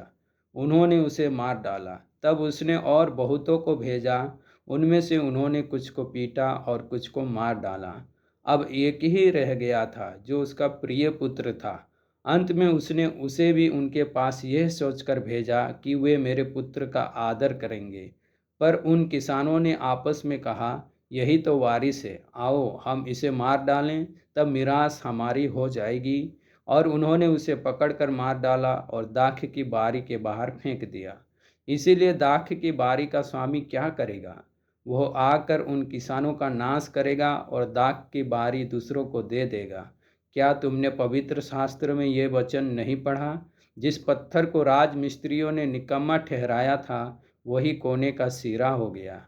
ये प्रभु की ओर से हुआ और हमारी दृष्टि में अद्भुत है। तब उन्होंने उसे पकड़ना चाहा, क्योंकि समझ गए थे कि उसने हमारे विरोध में यह दृष्टांत कहा है, पर वे लोगों से डरे और उसे छोड़कर चले गए। तब उन्होंने उसे बातों में फंसाने के लिए कुछ फरीसियों और हेरोदियों को उसके पास भेजा। उन्होंने आकर उससे कहा, हे गुरु, हम जानते हैं कि तू सच्चा है और किसी की परवाह नहीं करता, क्योंकि तू मनुष्य का मुंह देखकर बातें नहीं करता, परंतु परमेश्वर का मार्ग सच्चाई से बताता है। तो क्या कैसर को कर देना उचित है या नहीं, हम दें या ना दें? उसने उनका कपट जानकर उनसे कहा, मुझे क्यों परखते हो? एक दिनार मेरे पास लाओ कि मैं उसे देखूं। वे ले आए और उसने उनसे कहा, ये छाप और नाम किसका है? उन्होंने कहा, कैसर का। यीशु ने उनसे कहा, जो कैसर का है वो कैसर को दो, और जो परमेश्वर का है परमेश्वर को दो। तब वे उस पर बहुत अचंभा करने लगे। फिर सदुकियों ने भी, जो कहते हैं कि मरे हुओं का जी उठना है ही नहीं, उसके पास आकर उससे पूछा, हे गुरु, मूसा ने हमारे लिए लिखा है कि यदि किसी का भाई बिना संतान मर जाए और उसकी पत्नी रह जाए तो उसका भाई उसकी पत्नी से विवाह कर ले और अपने भाई के लिए वंश उत्पन्न करे। 7 भाई थे। पहला भाई विवाह करके बिना संतान मर गया। तब दूसरे भाई ने उस स्त्री से विवाह कर लिया और बिना संतान मर गया। और वैसे ही तीसरे ने भी किया, और सातों से संतान ना हुई। सबके पीछे वो स्त्री भी मर गई। अतः जी उठने पर वो उनमें से किसकी पत्नी होगी, क्योंकि वो सातों की पत्नी हो चुकी थी। यीशु ने उनसे कहा, क्या तुम इस कारण से भूल में नहीं पड़े हो कि तुम ना तो पवित्र शास्त्र ही को जानते हो और ना ही परमेश्वर की सामर्थ को? क्योंकि जब वे मरे हुओं में से जी उठेंगे तो वे ना विवाह करेंगे और ना विवाह में दिए जाएंगे, परंतु स्वर्ग में दूतों के समान होंगे। मरे हुओं के जी उठने के विषय में क्या तुमने मूसा की पुस्तक में झाड़ी की कथा में नहीं पढ़ा कि परमेश्वर ने उससे कहा, मैं अब्राहम का परमेश्वर और इसहाक का परमेश्वर और याकूब का परमेश्वर हूँ। परमेश्वर मरे हुओं का नहीं वरन जीवितों का परमेश्वर है। अतः तुम बड़ी भूल में पड़े हो। शास्त्रियों में से एक ने आकर उन्हें विवाद करते सुना, और यह जानकर कि उसने उन्हें अच्छी रीति से उत्तर दिया, उससे पूछा, सबसे मुख्य आज्ञा कौन सी है? यीशु ने उसे उत्तर दिया, सब आज्ञाओं में से यह मुख्य है, हे इज़राइल सुन, प्रभु हमारा परमेश्वर एक ही प्रभु है। और तू प्रभु अपने परमेश्वर से अपने सारे मन से और अपने सारे प्राण से और अपनी सारी बुद्धि से और अपनी सारी शक्ति से प्रेम रखना। और दूसरी ये है, तू अपने पड़ोसी से अपने समान प्रेम रखना। इससे बड़ी और कोई आज्ञा नहीं। शास्त्री ने उससे कहा, हे गुरु, बहुत ठीक, तूने सच कहा कि वह एक ही है और उसे छोड़ और कोई नहीं। और उससे सारे मन और सारी बुद्धि और सारे प्राण और सारी शक्ति के साथ प्रेम रखना, और पड़ोसी से अपने समान प्रेम रखना, सारे होम बलियों और बलिदानों से बढ़कर है। जब यीशु ने देखा कि उसने समझ से उत्तर दिया तो उससे कहा, तू परमेश्वर के राज्य से दूर नहीं। और किसी को फिर उससे कुछ पूछने का साहस ना हुआ। फिर यीशु ने मंदिर में उपदेश करते हुए यह कहा, शास्त्री कैसे कहते हैं कि मसीह दाऊद का पुत्र है? दाऊद ने आप ही पवित्र आत्मा में होकर कहा है, प्रभु ने मेरे प्रभु से कहा, मेरे दाहिने बैठ, जब तक कि मैं तेरे बैरियों को तेरे पाँव की पीढ़ी ना कर दूं। दाऊद तो आप ही उसे प्रभु कहता है। फिर वह उसका पुत्र कहाँ से ठहरा? और भीड़ के लोग उसकी आनंद से सुनते थे। उसने अपने उपदेश में उनसे कहा, शास्त्रियों से चौकस रहो, जो लंबे लंबे चोगे पहने हुए फिरना और बाजारों में नमस्कार और आराधनालयों में मुख्य मुख्य आसन और भोज में मुख्य मुख्य स्थान भी चाहते हैं। वे विधवाओं के घरों को खा जाते हैं और दिखाने के लिए बड़ी देर तक प्रार्थना करते रहते हैं, ये अधिक दंड पाएंगे। वह मंदिर के भंडार के सामने बैठकर देख रहा था कि लोग मंदिर के भंडार में किस प्रकार पैसे डालते हैं, और बहुत से धनवानों ने बहुत कुछ डाला।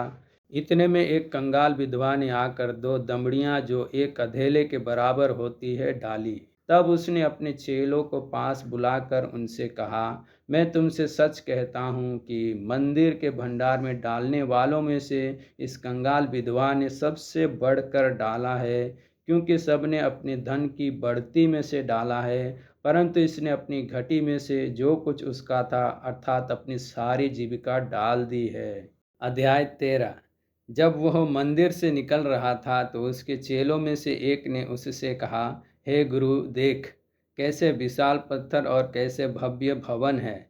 यीशु ने उससे कहा, क्या तुम ये बड़े बड़े भवन देखते हो? यहाँ पत्थर पर पत्थर भी बचा ना रहेगा जो ढाया ना जाएगा।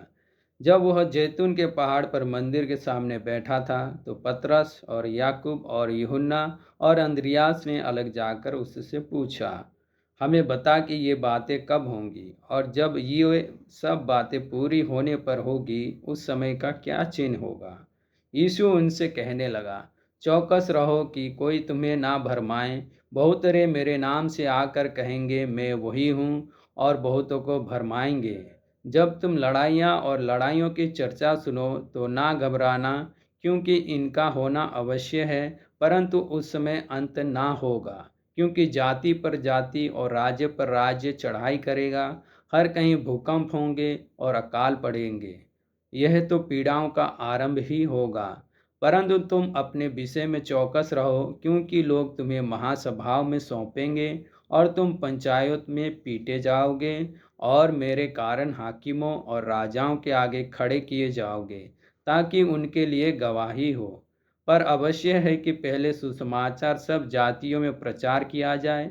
जब वे तुम्हें ले जाकर सौंपेंगे तो पहले से चिंता ना करना कि हम क्या कहेंगे, पर जो कुछ तुम्हें उसी घड़ी बताया जाए वही कहना, क्योंकि बोलने वाले तुम नहीं हो परंतु पवित्र आत्मा है।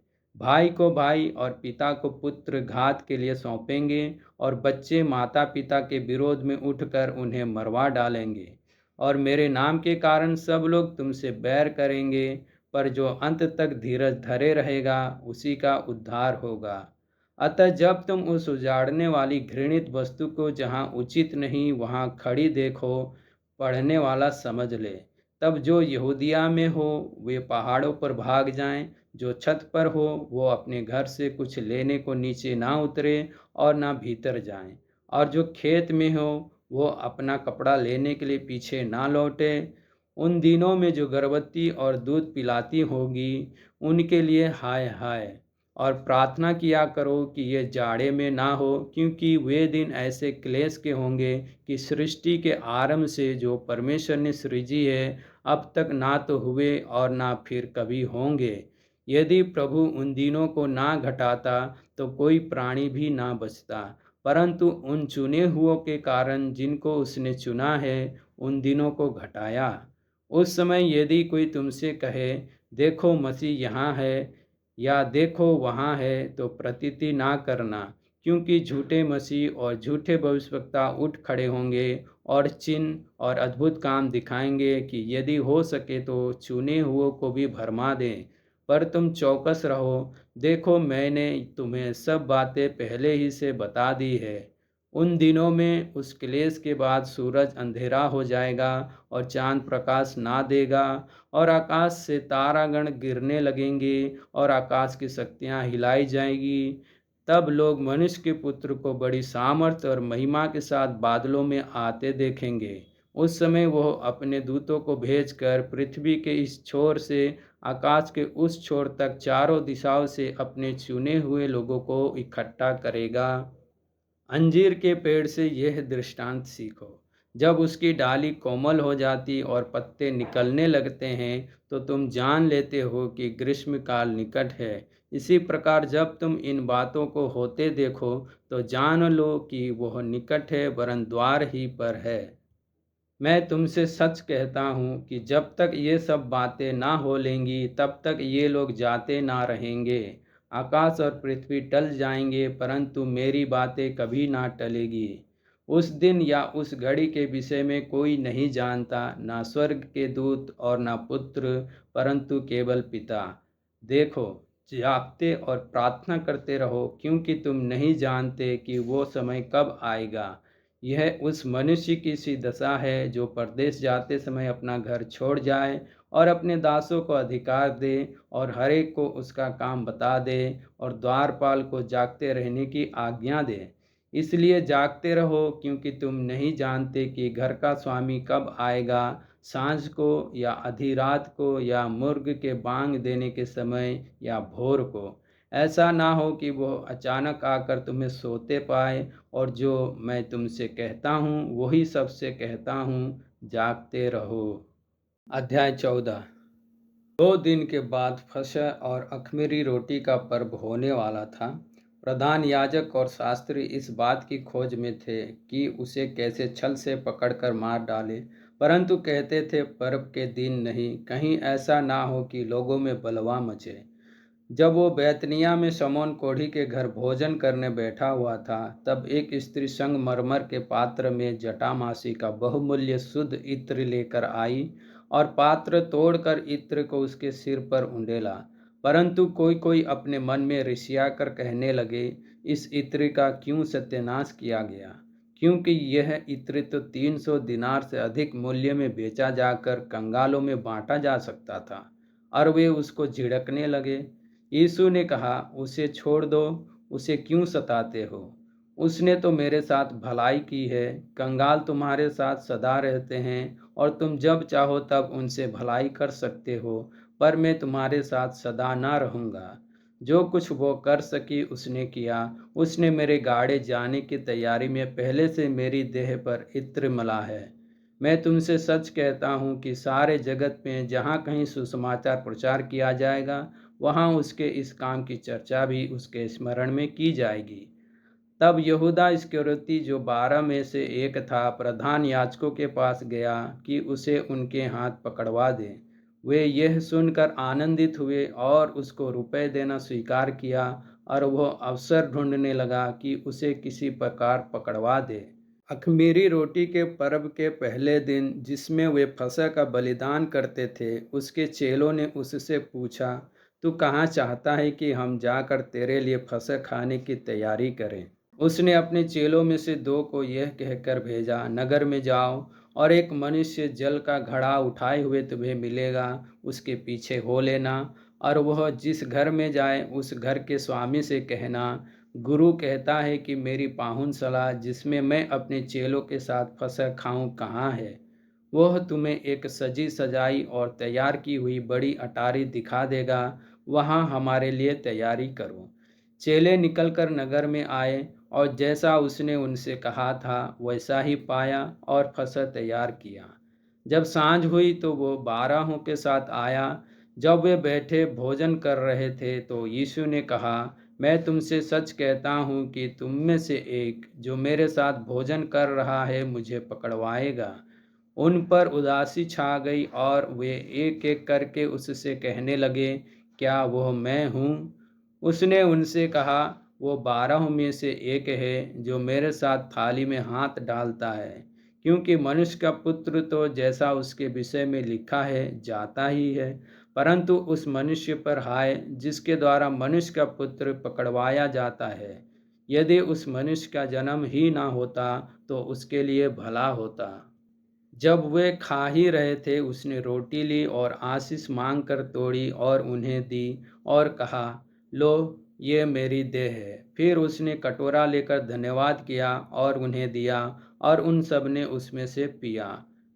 और उसने उनसे कहा, ये वाचा का मेरा वह लहू है जो बहुतों के लिए बहाया जाता है। मैं तुमसे सच कहता हूँ कि दाख का रस उस दिन तक फिर कभी ना पीऊँगा, जब तक परमेश्वर के राज्य में नया ना पीऊँ।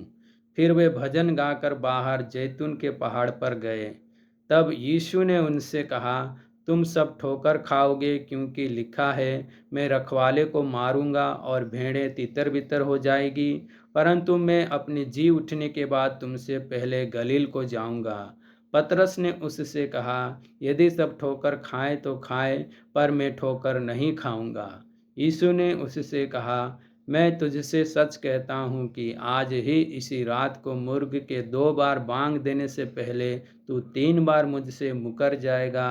पर उसने और भी जोर देकर कहा, यदि मुझे तेरे साथ मरना भी पड़े तो भी मैं तेरा इनकार कभी ना करूँगा। इसी प्रकार और सब ने भी कहा। फिर वे गतसमनी नामक एक जगह में आए और उसने अपने चेलों से कहा, यहाँ बैठे रहो जब तक मैं प्रार्थना करूँ। और वह पतरस और याकूब और यूहन्ना को अपने साथ ले गया और बहुत ही अधीर और व्याकुल होने लगा और उनसे कहा, मेरा मन बहुत उदास है, यहाँ तक कि मैं मरने पर हूँ। तुम यहाँ ठहरो और जागते रहो।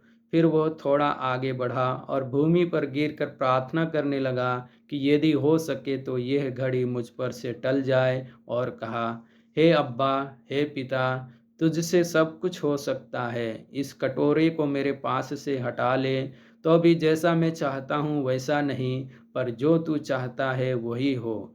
फिर वह आया और उन्हें सोते पाकर पतरस से कहा, हे समौन, तू सो रहा है? क्या तू एक घड़ी भी ना जाग सका? जागते और प्रार्थना करते रहो कि तुम परीक्षा में ना पड़ो। आत्मा तो तैयार है, पर शरीर दुर्बल है। और वह फिर चला गया और उन्हीं शब्दों में प्रार्थना की। फिर आकर उन्हें सोते पाया, क्योंकि उनकी आंखें नींद से भरी थी और नहीं जानते थे कि उसे क्या उत्तर दे। फिर तीसरी बार आकर उनसे कहा, अब सोते रहो और विश्राम करो, बस घड़ी आ पहुंची है। देखो, मनुष्य का पुत्र पापियों के हाथ पकड़वाया जाता है। उठो, चले।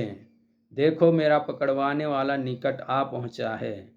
वह यह कह ही रहा था कि यहूदा, जो 12 में से एक था, अपने साथ प्रधान याजकों और शास्त्रियों और पुरनियों की ओर से एक बड़ी भीड़ लेकर तुरंत आ पहुंचा, जो तलवारें और लाठियां लिए थी।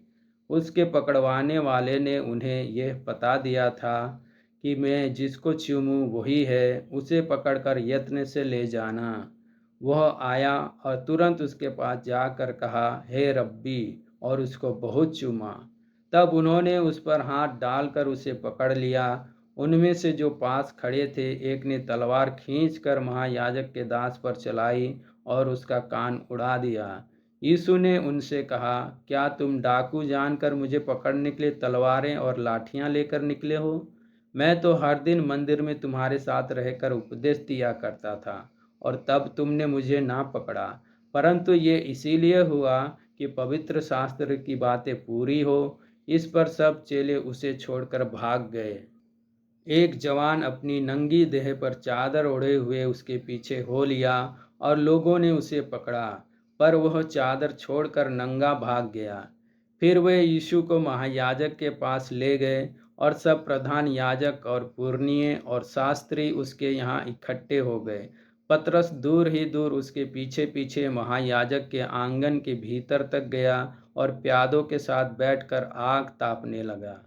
प्रधान याजक और सारी महासभा यीशु को मार डालने के लिए उसके विरोध में गवाही की खोज में थे, पर ना मिली, क्योंकि बहुत से उसके विरोध में झूठी गवाही दे रहे थे, पर उनकी गवाही एक सी ना थी। तब कुछ लोगों ने उठकर उसके विरुद्ध ये झूठी गवाही दी, हमने इसे ये कहते सुना है, मैं इस हाथ के बनाए हुए मंदिर को ढा दूंगा और 3 दिन में दूसरा बनाऊंगा, जो हाथ से ना बना हो। इस पर भी उनकी गवाही एक सी ना निकली। तब महायाजक ने बीच में खड़े होकर यीशु से पूछा, तू कोई उत्तर नहीं देता? ये लोग तेरे विरोध में क्या गवाही देते हैं? परंतु वह मौन साधे रहा और कुछ उत्तर ना दिया। महायाजक ने उससे फिर पूछा, क्या तू उस परम धन्य का पुत्र मसीह है? यीशु ने कहा, मैं हूँ। और तुम मनुष्य के पुत्र को सर्वशक्तिमान की दाहिनी ओर बैठे और आकाश के बादलों के साथ आते देखोगे। तब महायाजक ने अपने वस्त्र फाड़कर कहा, अब हमें गवाहों का और क्या प्रयोजन है? तुमने यह निंदा सुनी, तुम्हारी क्या राय है? उन सब ने कहा कि ये वध के योग्य है। तब कोई तो उस पर थूकने और कोई उसका मुंह ढांकने और उसे घूंसे मारने और उससे कहने लगे, भविष्यवाणी कर, और प्यादों ने उसे पकड़कर थप्पड़ मारे। जब पतरस नीचे आंगन में था, तो महायाजक की दासियों में से एक वहां आई और पतरस को आग तापते देख उसे टकटकी लगाकर देखा और कहने लगी, तू भी तो उस नासरी यीशु के साथ था। वह मुकर गया और कहा, मैं नहीं जानता और नहीं समझता हूँ कि तू क्या कह रही है। फिर वो बाहर डेवढ़ी में गया और मुर्ग ने बांग दी, और वो दासी उसे देखकर उनसे जो पास खड़े थे फिर कहने लगी, यह उनमें से एक है। परंतु वह फिर मुकर गया। थोड़ी देर बाद उन्होंने जो पास खड़े थे फिर पतरस से कहा, निश्चय तू उनमें से एक है, क्योंकि तू गलीली भी है। तब वह धिक्कारने और शपथ खाने लगा, मैं उस मनुष्य को जिसकी तुम चर्चा करते हो नहीं जानता। तब तुरंत दूसरी बार मुर्ग ने बांग दी। पतरस को वह बात जो यीशु ने उससे कही थी स्मरण आई, मुर्ग के 2 बार बांग देने से पहले तू 3 बार मेरा इनकार करेगा। और वह इस बात को सोचकर रोने लगा। अध्याय 15। भोर होते ही तुरंत प्रधान याजकों, पुरनियों और शास्त्रियों ने वरन सारी महासभा ने सलाह करके यीशु को बंधवाया और उसे ले जाकर पिलातुस के हाथ सौंप दिया। पिलातुस ने उससे पूछा, क्या तू यहूदियों का राजा है? उसने उसको उत्तर दिया, तू आप ही कह रहा है। प्रधान याजक उस पर बहुत बातों का दोष लगा रहे थे। पिलातुस ने उससे फिर पूछा, क्या तू कुछ उत्तर नहीं देता? देख, ये तुझ पर कितनी बातों का दोष लगाते हैं। यीशु ने फिर कुछ उत्तर नहीं दिया, यहाँ तक कि पिलातुस को बड़ा आश्चर्य हुआ। पिलातुस उस पर्व में किसी एक बंदी को जिसे वे चाहते थे उनके लिए छोड़ दिया करता था। बरअब्बा नाम का एक मनुष्य उन बलवाइयों के साथ बंदी था जिन्होंने बलवे में हत्या की थी। और भीड़ ऊपर जाकर उससे विनती करने लगी कि जैसा तू हमारे लिए करता आया है वैसा ही कर। पिलातुस ने उनको उत्तर दिया, क्या तुम चाहते हो कि मैं तुम्हारे लिए यहूदियों के राजा को छोड़ दूं? क्योंकि वह जानता था कि प्रधान याजकों ने उसे डाह से पकड़वाया था। परंतु प्रधान याजकों ने लोगों को उभारा कि वह बरअब्बा ही को उनके लिए छोड़ दे। यह सुन पिलातुस ने उनसे फिर पूछा, तो जिसे तुम यहूदियों का राजा कहते हो उसको मैं क्या करूं? वे फिर चिल्लाए, उसे क्रूस पर चढ़ा दे। पिलातुस ने उनसे कहा, क्यों? इसने क्या बुराई की है? परंतु वे और भी चिल्लाए, उसे क्रूस पर चढ़ा दे। तब पिलातुस ने भीड़ को प्रसन्न करने की इच्छा से बरअब्बा को उनके लिए छोड़ दिया और यीशु को कोड़े लगवाकर सौंप दिया कि क्रूस पर चढ़ाया जाए। सैनिक उसे किले के भीतर आंगन में ले गए, जो प्रिटोरियुस कहलाता है, और सारी पलटन को बुला लाए। तब उन्होंने उसे बैंजनी वस्त्र पहनाया और कांटों का मुकुट गूंथ कर उसके सिर पर रखा और यह कहकर उसे नमस्कार करने लगे, हे यहूदियों के राजा, नमस्कार। वे उसके सिर पर सरकंडे मारते और उस पर थूकते और घुटने टेक कर उसे प्रणाम करते रहे। जब वे उसका ठट्ठा कर चुके तो उस पर से बैंजनी वस्त्र उतार कर उसी के कपड़े पहनाए और तब उसे क्रूस पर चढ़ाने के लिए बाहर ले गए। सिकंदर और रुफुस का पिता समौन, एक कुरेनी मनुष्य जो गांव से आ रहा था, उधर से निकला। उन्होंने उसे बेगार में पकड़ा कि उसका क्रूस उठा ले चले। वे यीशु को गुलगुता नामक जगह पर, जिसका अर्थ खोपड़ी की जगह है, लाए। वहाँ उसे मूर मिला हुआ दाखरस देने लगे, परंतु उसने नहीं लिया। तब उन्होंने उसको क्रूस पर चढ़ाया और उसके कपड़ों पर चिट्ठियाँ डालकर कि किसको क्या मिले उन्हें बांट लिया। और एक पहर दिन चढ़ आया था जब उन्होंने उसको क्रूस पर चढ़ाया, और उसका दोष पत्र लिखकर उसके ऊपर लगा दिया गया कि यहूदियों का राजा। उन्होंने उसके साथ दो डाकू, एक उसकी दाहिने और एक उसकी बाईं ओर क्रूस पर चढ़ाए। तब पवित्र शास्त्र का वह वचन कि वो अपराधियों के संग गिना गया पूरा हुआ। और मार्ग में जाने वाले सिर हिला हिला कर और ये कहकर उसकी निंदा करते थे, वाह, मंदिर के ढाने वाले और 3 दिन में बनाने वाले, क्रूस पर से उतरकर अपने आप को बचा ले। इसी रीति से प्रधान याजक भी शास्त्रियों समेत आपस में ठट्ठे से कहते थे, इसने औरों को बचाया पर अपने को नहीं बचा सकता।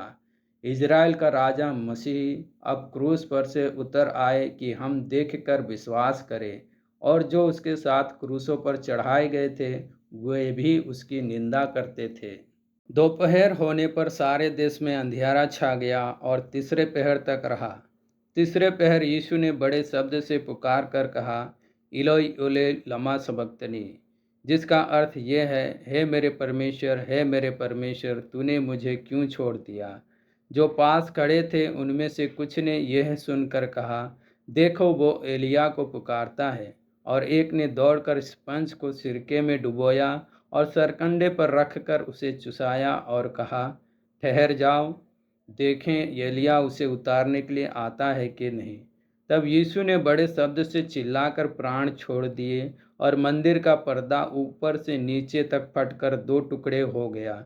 जो सूबेदार उसके सामने खड़ा था, जब उसे यूं चिल्लाकर प्राण छोड़ते हुए देखा तो उसने कहा, सचमुच ये मनुष्य परमेश्वर का पुत्र था। कई स्त्रियां भी दूर से देख रही थी। उनमें मरियम मगदलिनी, छोटे याकूब और योसेस की माता मरियम और सलोमी थी। जब वह गलील में था तो ये उसके पीछे हो लेती थी और उसकी सेवा टहल किया करती थी। और अन्य बहुत सी स्त्रियां भी थी जो उसके साथ यरूशलेम में आई थी। जब संध्या हो गई तो इसीलिए कि तैयारी का दिन था, जो सबत के एक दिन पहले होता है, अरिमतिया का रहने वाला यूसुफ आया, जो महासभा का सदस्य था और आप भी परमेश्वर के राज्य की बाट जोहता था। वो हियाव करके पिलातुस के पास गया और यीशु का शव मांगा। पिलातुस को आश्चर्य हुआ कि वह इतने शीघ्र मर गया, और उसने सूबेदार को बुलाकर पूछा, क्या उसको मरे हुए देर हुई? जब उसने सूबेदार के द्वारा हाल जान लिया तो शव यूसुफ को दिला दिया। तब उसने मलमल की एक चादर मोल ली और सब को उतार कर उस चादर में लपेटा, और एक कब्र में जो चट्टान में खोदी गई थी रखा, और कब्र के द्वार पर एक पत्थर लुढ़का दिया। मरियम मगदलिनी और योसेस की माता मरियम देख रही थी कि वो कहाँ रखा गया है। अध्याय 16।